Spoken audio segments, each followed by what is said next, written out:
በጣም ኢዚ የሆነ ነገር ነው ዛሬ የምናየው እንደነገርኳችሁ የክርስቲያን ኪንግደም ሪሌሽን ዊዝ ኢጂፕት የሚለውን ፖይንት ነው ልናይ የምንሞክረው። ስለዚህ አሁን ሪሌሽንሺፕ ማለት ምን ማለት ነው? ላይክ ከአንድ ሰው ጋር ለምሳሌ በቀላሉ ከአንድ ሰው ጋር አንድ ሰው ሪሌሽን ሊኖረው እንደሚችል ሁሉ ስቴቶችም የራሳቸው ሪሌሽንሺፕ አለ። ማለትም ደግሞ ለምሳሌ ኢትዮጵያ ከአሜሪካ ጋር የሆነ ሪሌሽንሺፕ ይኖራታል፣ ከኢትዮጵያ ከሌላ ሀገር ጋር ሪሌሽንሺፕ ይኖራታል። ስለዚህ ክርስቲያን ኪንግደም በዛን ጊዜ ከኢጂፕት ጋር ምን አይነት ሪሌሽንሺፕ አለው የሚለውን ነገር ነው የምናየው። ይህንን ነገር ከማየታችን በፊት አስ ኦብጀክቲቭ በቀላሉ እንድትይዙት ስለምፈልግ አስ ኦብጀክቲቭ ምነግራችሁን ነገሮች በደንብ ያዙ። ከዚህ ስላይድ ላይ እንድትረዱልኝ የምፈልጋቸው ሜን ፖይንቶች 3 ሜን ፖይንቶች አሉ። የመጀመሪያው ሜን ፖይንት ምንድነው? በ13ኛው ሴንቸሪ ላይ የኢትዮጵያና የኢጂፕት ሪሌሽንሺፕ ምን ይመስል ነበር? አንድ ኦብጀክቲቭ ትይዙልኛላችሁ። ሁለተኛው ኦብጀክቲቭ ደግሞ ምንድነው? በ14ኛው ሴንቸሪ ወይም ደግሞ በአምደ ጽዮን ጊዜ የክርስቲያን ኪንግደም ሪሌሽንሺፕ ዊዝ ኢጂፕት ምን ይመስል ነበር? ሁለተኛው። ሶስተኛው ደግሞ የመጨረሻው የአምደ ጽዮን ሰክሰሰር የሆነው በሰይፈ ረአድ ጊዜ ሪሌሽንሺፑ ከኢጂፕት ጋር ምን አይነት ነበር የሚለውን በዚህ ስላይድ ላይ በቀላሉ ለማየት እንሞክራለን ማለት ነው። ስለዚህ 3 ነገርኳችሁ። በ13ኛው ሴንቸሪ ሪሌሽንሺፓቸው የኢትዮጵያና የኢጂፕት ምን ይመስል ነበረ? የኢትዮጵያ ወይም የክርስቲያን ኪንግደም ሪሌሽንሺፕ ምን ይመስል ነበረ? በ14ኛው ሴንቸሪስ በአምደ ጽዮን ጊዜ ምን ይመስል ነበረ? በሰይፈ ረአድ ጊዜስ ምን ይመስል ነበረ? የሚሉትን 3 ኦብጀክቲቮች ይዛችሁልኝ እንሄዳለን ማለት ነው። ስለዚህ ወደ ስላይዱ ስመጣ እዚህ ጋር እንደምታዩት ሪሌሽንስ ዊዝ ኢጂፕት ይላል። ክርስቲያን ኪንግደም ሪሌሽንስ ዊዝ ኢጂፕት ብላችሁ እዚህ ጋር እንድታርሙት ክርስቲያን ኪንግደም ሚል ከፊት ለፊት አስገቡበት። then ሪሌሽን ዊዝ ኢጂፕት በቀላሉ ይገባችኋል ብዬ ነው። እስካሁን ስለ ክርስቲያን ኪንግደም ስለ ሙስሊም ሱልጣኔት እያወራን ስለመጣን then it is simple to understand ብዬ ነው ያላስገባሁበት። ስለዚህ ሪሌሽን ዊዝ ኢጂፕት ወይም ደግሞ ክርስቲያን ኪንግደም ሪሌሽን ዊዝ ኢጂፕት በ13ኛው ሴንቸሪ ምን ይመስል ነበር?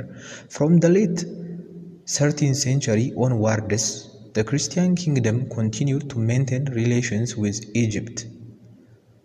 እስከዚህ ያለውን ላይክ with an example እንመልከተው። በ13ኛው ሴንቸሪ የክርስቲያን ኪንግደም ኮንቲኒውድ አድርጎ ነበር፣ ማለትም ጥሩ ሪሌሽንሺፕ ነበራቸው ከኢጂፕት ጋር እስከ 13ኛው ሴንቸሪ ወይም ደግሞ ከ13ኛው ሴንቸሪም በኋላ ባለፉት ዘመናት ላይ ከዳዊት ጋርም ከስር የምናየው ይሆናል ከኪንግ ዳዊት ጋርም ጥሩ ሪሌሽንሺፕ ነበራቸው። ከዛም በፊት ጥሩ ሪሌሽንሺፕ ነበራቸው።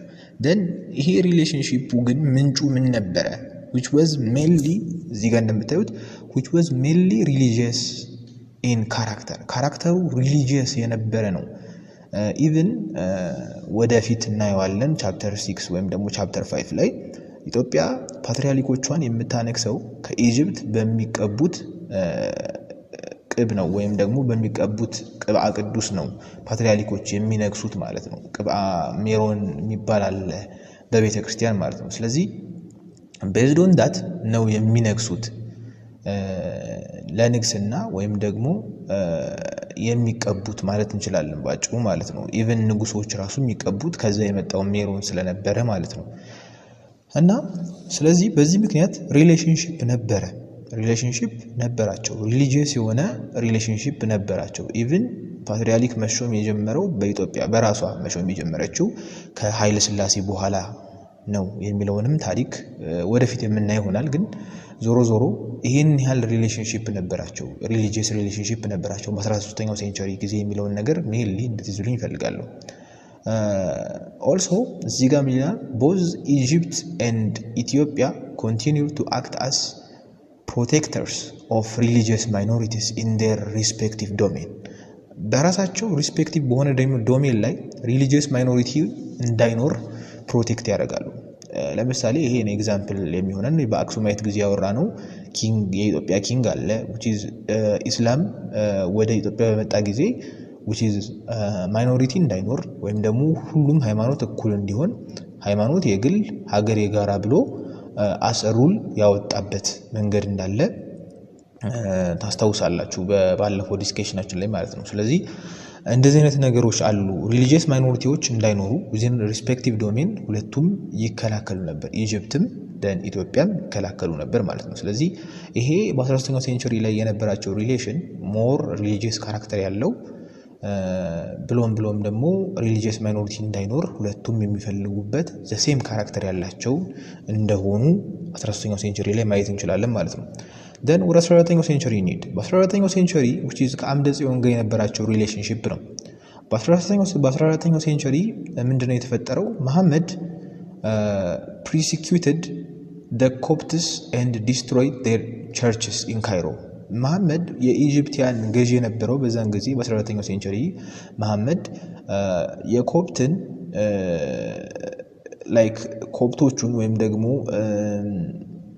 ፕሪስቶቹን ፕሪሲኪዩት ያረጋቸዋል ወይም ደግሞ ያስራቸዋል ብሎም ደግሞ ቸርቹንም ዲስትሮይ ያረጋዋል በተለይ በካይሮ ላይ የነበረው ማለት ነው ስለዚህ ይሄ ነገር አምደ ጽዮንን ያስቆጣዋል in response ይላል እንደውም እዚህ ጋር in response አምደ ጽዮን demanded the restoration of the churches and warned that failure to do so would result in diversion of the Nile waters ስለዚህ ምንድነው በጣም ይቆጣና ላይክ በካይሮ የተሰራውን ቸርች በማፍረሱ መሐመድ ኢቭን ደግሞ ብሎም ከእንደገና ደግሞ ፕሪስቶቹን በማሰሩ ምክንያት አምደ ጽዮን በጣም ይቆጣና ያንን ቸርች ድጋሜ ካልሰራው እና ደግሞ ፕሪስቶቹንም ካለቀቃቸው ናይልን እገድበዋለሁ ወይም ደግሞ ወደ ኢጂፕት የሚመጣ ውሃ አይኖርም ዳይቨርት አደርገዋለሁ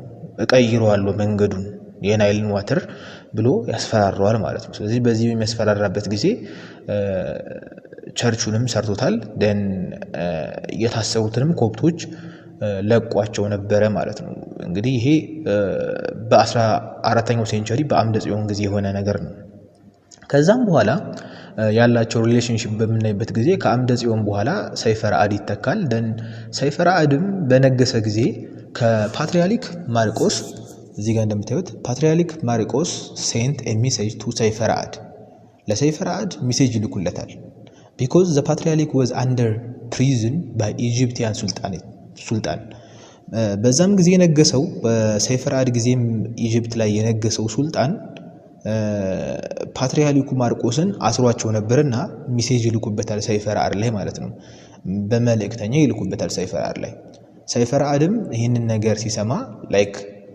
አሁን እዚህ ጋር ኮንሲኩዌንሶቹን በደንብ አስተውሉ በ14ኛው ሴንቸሪ አምደ ጽዮን ዳይቨርት አረጋግባለው ብሎ ጀስት ሚር ማስፈራሪያ ብቻ ነው ይላከለት ሚር ዋርኒንግ ብቻ ነበር ይላከለት ስለዚህ ይሄንን ያየ ተተኪው ከመሐመድ ተተኪ የሆነው ሱልጣን ምን ያደርጋል ደን አክቲቭ አይደሉም አሁን ዳይቨርት ሊያረጉት ራሱ ሞር ሎጂካል አንድ ሰው ራሱ ሲያስበው ምንድነው ናይል ዋተር ኢቭን አሁን ራሱ ተገድቦ ያለቀው በቅርቡ ነው አስቡት ስለዚህ በዛን ጊዜ በነበረ ቴክኖሎጂ ዳትማች መገደቡ ፖሲብል አይደለም ስለዚህ ይሄ ሚር ማስፈራሪያ ነው ወይም ደግሞ ሚር ዛቻ ነው ብሎ ያስባሉ ማለት ነው የኢጂፕቲያን ሱልጣኖች ሊገድቡት አይችሉም ከባድ ነው በዛን ጊዜ ብለው ስለሚያስቡም ይሄ ነገር ዛቻ ብቻ ነው ስለዚህ ምንም ነገር የለውም ብለው ያስባሉ ስለዚህ ምን ያረጋል ሰይፈ ረአድ ይሄን ነገር ስላወቀ ይሄን ነገር ስለተረዳ ሰይፈ ረአድ ዳይሬክትሊ ምንድነው ያደረገው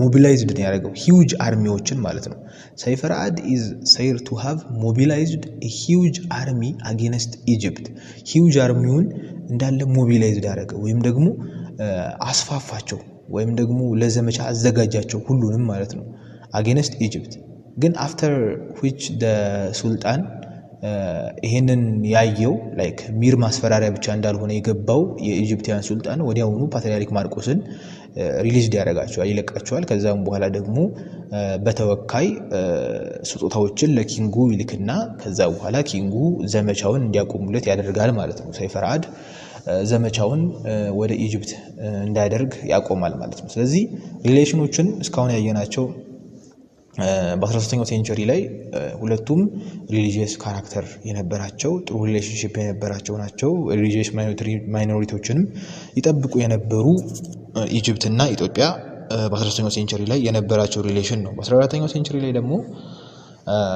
መሐመድ ከአምደ ጽዮን ጋር የነበረውን ፍጥጫ ከዛም በኋላ ደግሞ ዳይቨርት አደርግብሃለሁ ኮፕቶቹን ካለቀቅ ኦልሶ ደግሞ ቸርቹንም ድጋሚ ካልሰራህ ይለዋል አምደ ጽዮን። ከዛም በኋላ ያንን ነገር ያደርጋል ማለት ነው ዳይቨርት እንዳይሆንና ናይል ማለት ነው።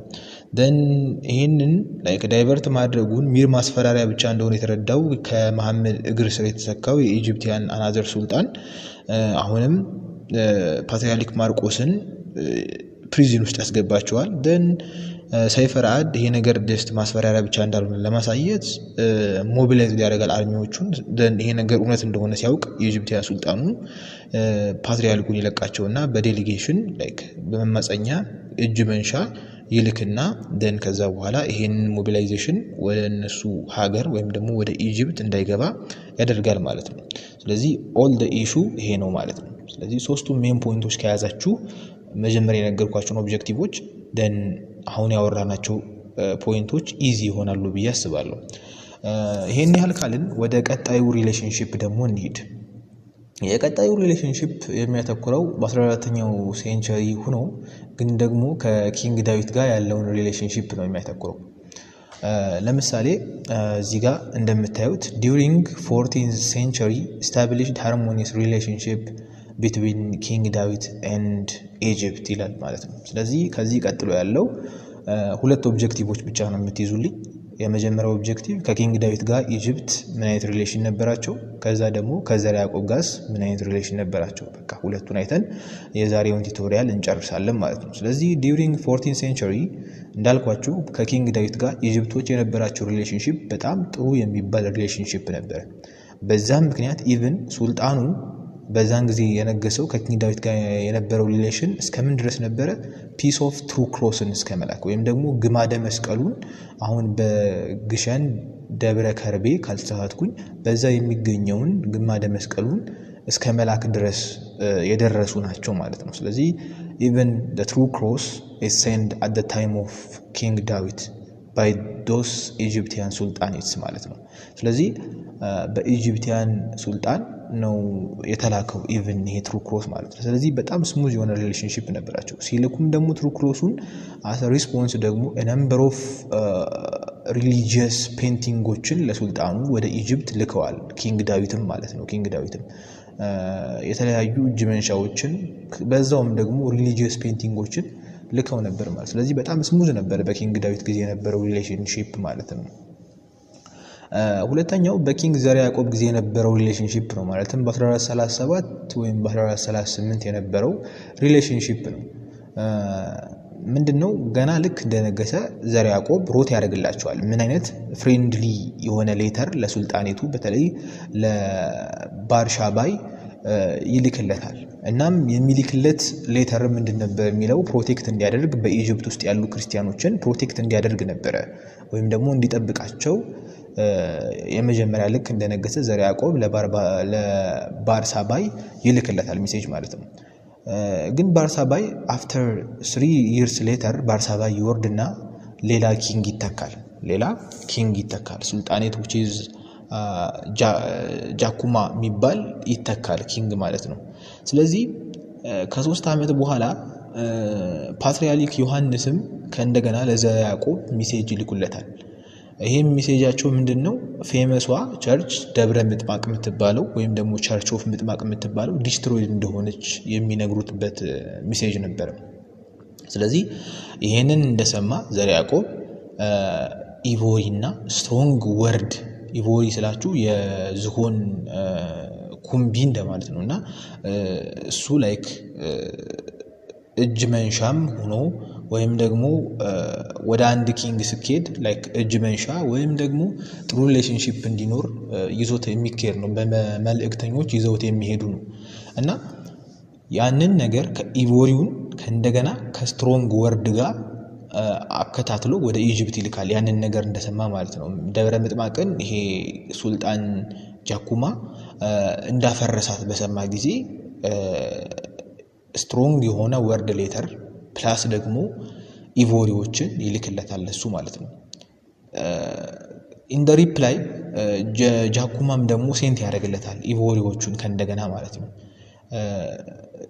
ጊፍቶቹን ከእንደገና ይልክለታል ግን ደግሞ ምንም ሪኮንስትራክት አላደረገውም ቸርቹንም ምንም አልሰራውም ነበር ማለት ነው በዛ ምክንያት ዘመቻ ይወርዳል ማለት ነው ማን ዘር ያዕቆብ ከዛም በኋላ ዲፊት ያደርግና ይመለሳል ከዛም ሌላ ሱልጣን ይነግሳል በዛ ቦታ በጃኩማ ቦታ ማለት ነው ስለዚህ በኪንግ ዳዊትና በኪንግ ዘር ያዕቆብ ጊዜ የተፈጸሙት ነገሮችም ሪሌሽንሺፖች እንደዚህ ነበሩ ከኢጂፕቲያን ጋር ማለት ነው በኪንግ ዳዊት ጊዜ ምንም አይነት ፎት እንደሌለ ትሩ ክሮስ እንደገባ ማያስ ትችላላችሁ ማለት ነው በዘር ያዕቆብ ጊዜ ደግሞ ከባርባሳይ ጋር ባለው በ3 አመታት ውስጥ በጣም አሪፍ ሪሌሽን ነበረ ልክ እንደነገሰ ክርስቲያኖችን እንዲጠብቅ ሜሴጅ ልኮልት ነበር እሱም ጠብቆ ነበር ግን after 3 years ሱልጣን ጀማይካ ከመጣ በኋላ ደብረ ምጥማቅን ሲያፈርሳት ደን ስትራግሉ ይጀምራል ማለት ነው ከዛም በኋላ ስትሮንግ ወርዶች ሲልክለት አሁንም ደግሞ ስትሮንግ ወርዶችን ብቻ